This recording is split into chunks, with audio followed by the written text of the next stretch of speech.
Hey everyone, I'm Vikas from SmallAcademy and welcome to another part of our live TV streaming Android app development series.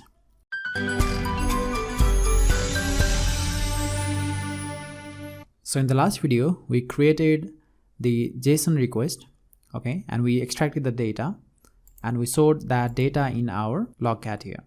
So what we're going to do in this video is we're going to create the list of channels from the data that we received from the API key, API URL, and we're going to pass that data to our adapter here so that we'll be able to display all those data in our main activity here. So to be able to do that, we need to go inside this onResponse method here, and because we are receiving all the data in this response JSON object, we need to access those data through this. Okay, so let me go back to our URL here and show you guys. Our main JSON object is having 4 items.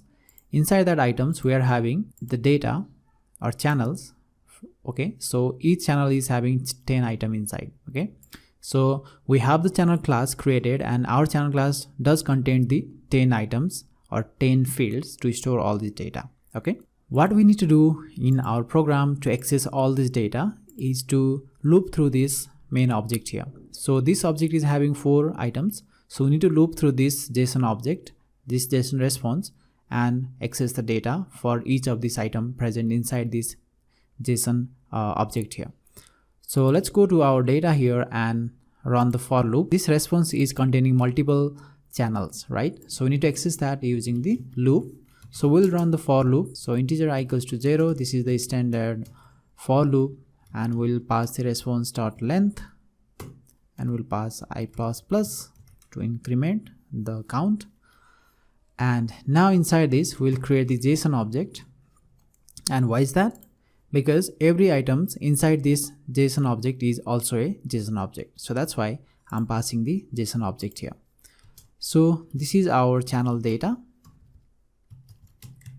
So I'm going to create channel data and response dot get JSON object, and we'll pass the I.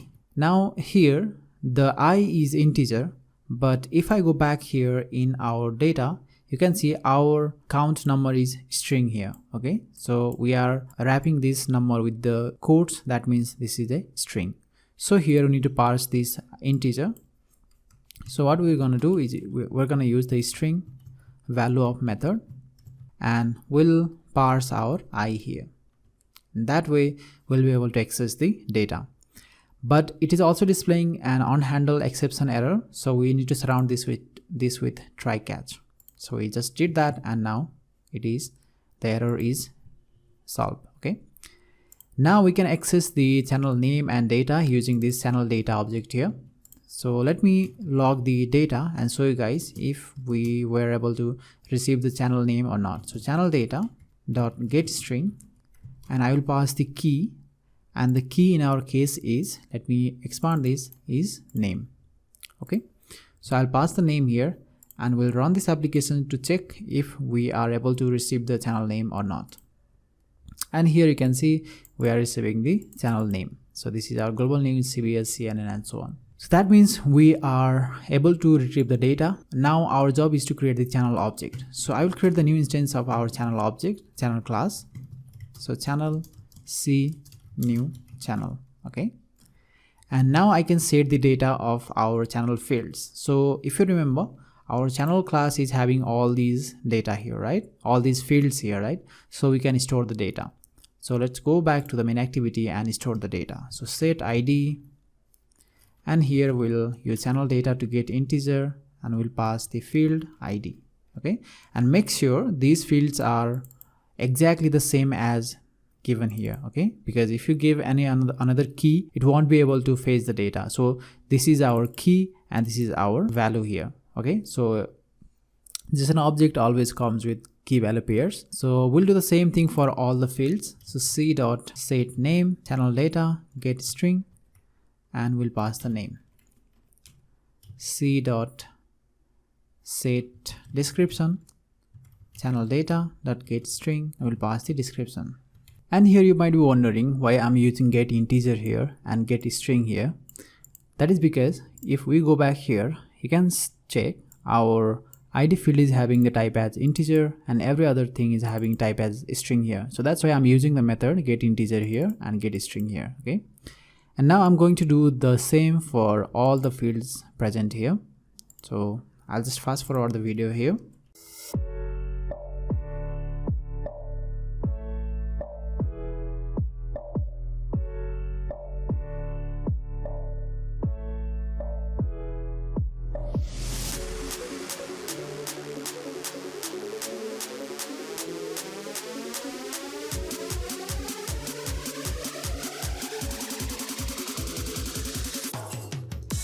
Okay, so these are all the data, and now what I'm going to do is I'm going to print this using the toString method that we have, just to make sure that we are receiving all the data. So let me run this again, and I hope we'll be able to get the data. Okay, oh, actually I need to log this, so sorry about that. C.toString.